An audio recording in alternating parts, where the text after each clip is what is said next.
তো নবী সাল্লাল্লাহু আলাইহি ওয়াসাল্লাম জিজ্ঞাসা করলেন যে তোমরা কি নিয়ে কথা বলছো, তোমরা কি নিয়ে কথোপকথন করছো? তখন সাহাবায়ে কেরাম রাদিয়াল্লাহু আনহুম তারা বলছেন যে আমরা কিয়ামতের আলামতগুলো নিয়ে কথা বলছিলাম। কি নিয়ে কথা বলছেন? কিয়ামতের আলামতগুলো নিয়ে সাহাবীরা কথা বলছেন। তো সাহাবীদের কিয়ামতের আলামত নিয়ে কথা বলার কি দরকার ছিল? তাদের সময় তো আর কিয়ামত হবে না। দরকার ছিল কি? সচেতনতা। তারা ফিতনায় নিজেরা যেন না পড়ে যান এই জন্য সতর্ক থাকতে চাইতেন। এই কারণেই ফিতনাময় পরিবেশ নিয়ে আলোচনা করতেন। তো নবী সাল্লাল্লাহু আলাইহি ওয়াসাল্লাম তখন বললেন, দেখো, যতদিন পর্যন্ত 10টা আলামত প্রকাশ হচ্ছে না ততদিন পর্যন্ত কিয়ামত হবে না। কয়টা আলামত? 10টা। নবী সাল্লাল্লাহু আলাইহি ওয়াসাল্লাম প্রথমে বললেন 2 নাম্বার হচ্ছে ইয়াজুজ এবং মাজুজ।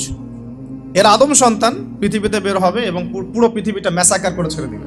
4 দাব্বাতুল আরদ, অর্থাৎ পৃথিবীর ভিতরে একটা প্রাণী আছে, মাটি ফেরে এই প্রাণীটা বের হবে কিয়ামতের আগে আগে, এবং এই প্রাণীটা মানুষের সাথে কথাবার্তা বলবে, কথা বলতে পারা প্রাণী।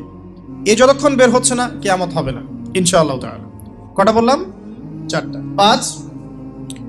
5 হচ্ছে দুখান বা ধোঁয়া।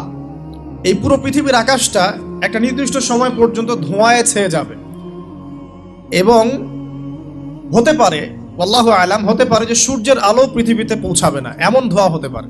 পুরো পৃথিবীটা ধোঁয়ায় ছেয়ে যাবে, এটা সূরা দুখানের মধ্যেও বলা আছে। এটা 5। 6 নম্বরে নবী সাল্লাল্লাহু আলাইহি ওয়াসাল্লাম বলছেন যে একটা ভূমিকম্প হবে পৃথিবীর পূর্ব দিকে। পৃথিবীর পূর্ব দিক মানে এই যে ভারত, পাকিস্তান, বাংলাদেশ, শ্রীলঙ্কা, ইন্দোনেশিয়া, ঠিক আছে, এই সিঙ্গাপুর, এই যে কন্টিনেন্ট, মালয়েশিয়া, এটা পৃথিবীর পূর্ব দিক।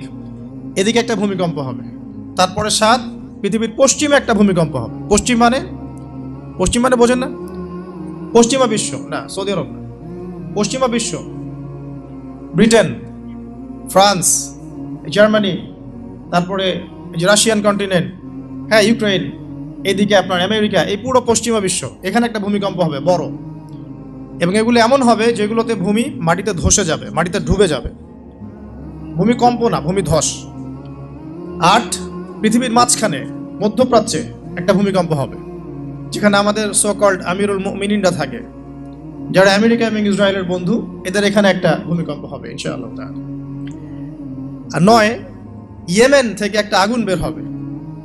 ইয়েমেন থেকে একটা আগুন বের হবে, যে আগুন মানুষকে হাসরের মাঠের দিকে তাড়িয়ে নিয়ে আসবে। আরেকটা বলেছেন 10 নম্বর, যেটা এই মুহূর্তে আমি ঠিক মনে করতে পারছি না। তো এই 10টা আলামতের কথা নবী সাল্লাল্লাহু আলাইহি ওয়াসাল্লাম বলেছেন, না হওয়া পর্যন্ত, এই 10টা আলামত না আসা পর্যন্ত কিয়ামত হবে না। ও 10 নম্বরটা মনে পড়েছে, আলহামদুলিল্লাহ। সূর্য উঠবে পশ্চিম দিক থেকে, সূর্য উঠবে পশ্চিম দিক থেকে, তাহলে আর সময় নাই, পৃথিবীর সময় শেষ। এই 10টা মনে থাকবে।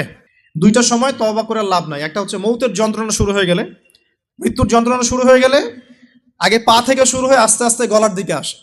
হাদিসে যেমনটা এসেছে, সূরা ওয়াকিয়ার মধ্যেও আছে যে পায়ের দিক থেকে যন্ত্রণা শুরু হয়ে আস্তে আস্তে আস্তে আস্তে এই গলার দিকে আসে, এবং আত্মাটা গলার এখানে যখন চলে আসে, এখান থেকে মালাকুল মউত আত্মাটাকে নিয়ে চলে যান। এবং চোখ দিয়ে তাকিয়ে থাকে মানুষ। রুহটা চলে গেলে মানুষ চোখ দিয়ে তাকিয়ে থাকে, দেখবেন এই কারণে মৃত ব্যক্তি তাকিয়ে থাকে, চোখ খোলা থাকে। এবং তখন আসমান থেকে সিঁড়ি নামিয়ে দেওয়া হয়, ওই সিঁড়িতে করে আত্মা চলে যাচ্ছে, ও তাকিয়ে দেখে যে আত্মা চলে যাচ্ছে। এবং মানুষ মারা যাওয়ার পরে চোখ জীবিত থাকে অনেকক্ষণ। মেডিকেল সায়েন্স যারা পড়েছে তাদেরকে জিজ্ঞাসা করবেন, মানুষ ডেড হয়ে গেলেও চোখ দেখবেন আরো কয়েক ঘন্টা, হয়তো আরো নির্দিষ্ট একটা সময় পর্যন্ত চোখটা কিন্তু জীবিত থাকে। এই জন্যে চোখ বন্ধ করে দিতে হয়। যাই হোক, যেটা বলছিলাম যে মৌতের যন্ত্রণা শুরু হয়ে গেলে তওবা করে লাভ নাই, তওবার দরজা বন্ধ। আর পশ্চিম দিক থেকে সূর্য উঠে গেলে তওবা করে লাভ নাই, তওবার দরজা। এরকম অনেক ফিতনা আছে যেগুলো থেকে মানুষ চাইলেও বাঁচতে পারছে না।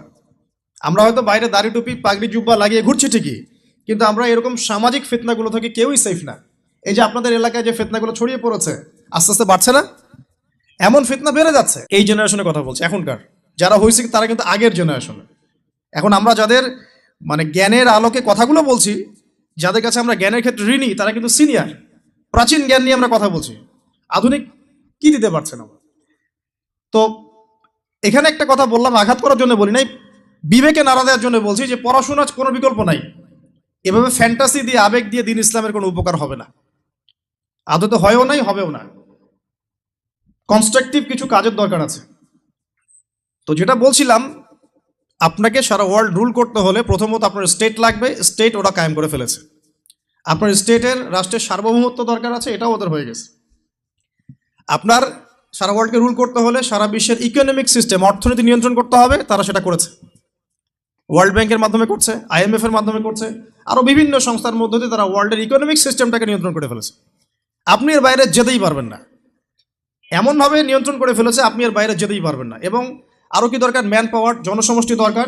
এই জনসমষ্টির জন্য তারা ইউনাইটেড নেশনস ফর্ম করে ফেলেছে। আপনি ইউনাইটেড নেশনসের বাইরে যেতেই পারবেন না, কেউ পারবে না। এখনকার এই রাষ্ট্রের, এই বিশ্বের কারো পক্ষে সম্ভব না। এর বাইরে গিয়ে কিছু করা কারো পক্ষে সম্ভব না, করতে গেলেই শেষ করে ফেলাবে। আর কি দরকার? আপনার সারা ওয়ার্ল্ডের মিডিয়া প্রযুক্তি নিয়ন্ত্রণ করতে হবে। মিডিয়া নিয়ন্ত্রণে না থাকলে আপনি ইসলামকে আর মৌলবাদী সন্ত্রাসী ধর্ম বলে প্রচার করতে পারবেন না। তো মিডিয়া নিয়ন্ত্রণ করতে হবে। মিডিয়া অলরেডি নিয়ন্ত্রিত ওদের, সমস্ত বড় বড় মিডিয়া ওদের হাতেই। আর কি লাগবে আপনার? টেকনোলজি। এই যে আপনি গুগল চালান, অ্যাপেল ইউজ করেন, এইটা ওইটা করেন, ফেসবুকিং, ইউটিউবিং, সব কিছু ওদেরই। আর আমরা মনে করি ফেসবুকের মধ্যে দিয়ে আমরা দিন কায়েম করে ফেলাবো একেবারে। কারণ বিগত 1400 বছরে কিন্তু আমাদের অবস্থা এমন ছিল না। ওমর রাদিয়াল্লাহু আনহুর যুগে আমাদের অবস্থা এমন ছিল, আবু বকর সিদ্দিকের যুগে এমন ছিল, তারপরে আপনার ওসমান আলী রাদিয়াল্লাহু আনহুমা তাদের যুগে কি আমাদের অবস্থা এমন ছিল? 4 খলিফার যুগ ছিল প্রায় 30 বছর। কত বছর? 30 বছর। 30 বছর ইসলামী খেলাফা চলেছে। তার আগে নবী সাল্লাল্লাহু আলাইহি ওয়াসাল্লাম 23 বছরে সমাজ সংস্কার করেছেন। ওই 23 বছর যদি ধরি, পরের 30 বছর এখানে কিন্তু ইসলামের জয় জয়কার। 4 খলিফার পরেও উমাইয়ারা শাসন এসেছে। কারা আসছে? উমাইয়ারা শাসন করেছে প্রায় 80 থেকে 90 বছর বা 92 বছর। এই 92 বছরেও কিন্তু মুসলিমদের অবস্থা এমন ছিল না। ছিল? কথা বুঝতে পারছেন না? ছিল না।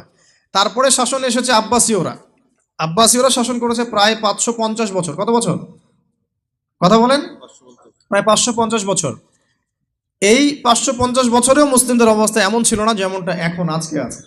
তারপরে ফাতিমি খেলাফত গিয়েছে, তুলুনি খেলাফত গিয়েছে, এদিকে মামলুকদের শাসন গিয়েছে, কর্ডোভার ইসলামিক খেলাফত গিয়েছে, মোগলরা চলে গেছে, উসমানীয়রা চলে গেছে। মুসলিমদের অবস্থা কিন্তু এমন ছিল না।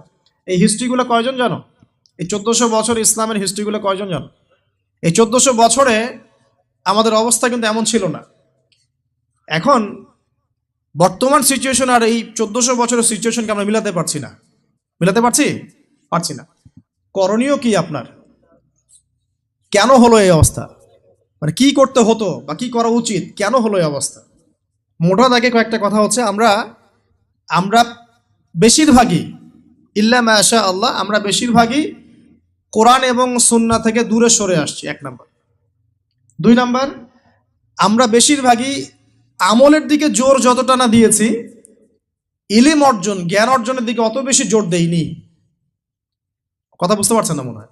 আমরা আমলের দিকে জোর দিচ্ছি না এমন না, আমল করতে চাই আমরা খুব, কিন্তু কোরআন সুন্নাহর গভীর জ্ঞান অর্জন করা এবং সমসাময়িক বিশ্বের জ্ঞানগুলো অর্জন করার দিকে আমরা কিন্তু খুব একটা ফোকাস করছি না। আবার অনেকে তো এখন পর্যন্ত এই যুগে এসেও জেনারেল শিক্ষাকে স্বীকৃতি দিচ্ছেন না। এই শিক্ষাটার দরকার আছে, কোরআন সুন্নাহর সাথে এই শিক্ষাটা অর্জন করলে বিশ্বকে এগিয়ে নেওয়া যাবে, আমরা তো স্বীকৃতি দিচ্ছি না। ইংরেজি শিখলে এখনও অনেকের চুলকানি হচ্ছে, না দরকার নাই, ম্যাথামেটিক্সের দরকার নাই, সায়েন্সের দরকার নাই, আইসিটির দরকার নাই, হ্যাঁ, আন্তর্জাতিক বিশ্ব সম্পর্কে জানার দরকার নাই। এগুলো কিন্তু আমরা এখনও ঢুকাচ্ছি না, ঢুকালেও খুব লো স্কেলে, যেটাতে খুব একটা কাজ হচ্ছে না। তো দেখেন, আমরা আমলের দিকে খুব ফোকাস করেছি ঠিকই, কিন্তু পরিপূর্ণ জ্ঞান অর্জনের কনস্ট্রাকটিভ সিলেবাসের দিকে আমরা কিন্তু সবাই ফোকাস করি নাই। বিগত 100 বছর আমরা পিছিয়ে আসছি এখানে। আবার যারা জেনারেল লাইনে পড়েছি আমরা বেশিরভাগ, তারা মাশাআল্লাহ 20-25 বছর পড়েছি, এখানে আবার আমরা ইসলামটা পাই নাই। এখানে ইসলাম থেকে আমরা আবার সরে আসছি। আমরা অনেক কিছু শিখেছি, ডক্টর হয়েছি, ইঞ্জিনিয়ার হয়েছি, পলিটিশিয়ান হয়েছি, ইকোনমিস্ট হয়েছি, কিন্তু ইসলামিক বেসিক জিনিস জানি না। অজুর ফরজ জানি না, নামাজের ফরজ, ওয়াজিব, সুন্নাত, মোস্তাহাব জানি না, আছে না? ফরজ গোসল কেমন করে করতে হয় সেটাও আমরা বুঝতে পারছি না, জানি না অনেকেই। পরে যখন হেদায়েত আসে তখন আবার পড়াশোনা শুরু করি, তখন জানি। সিলেবাস ওয়াইজ আপনি পাচ্ছেন না। এখানে জ্ঞানের একটা দৈন্যতা আছে না, মেরুকরণ আছে না? এই জ্ঞানের মেরুকরণ হচ্ছে দায়ী, প্রথম কথা। তারপরে হচ্ছে কোরআন সুন্নাহ থেকে সরে আসা, 2 নাম্বার। 3 নাম্বার, আমল করেছে ঠিকই, কিন্তু পরিপূর্ণ আমলে আমরা বিশ্বাস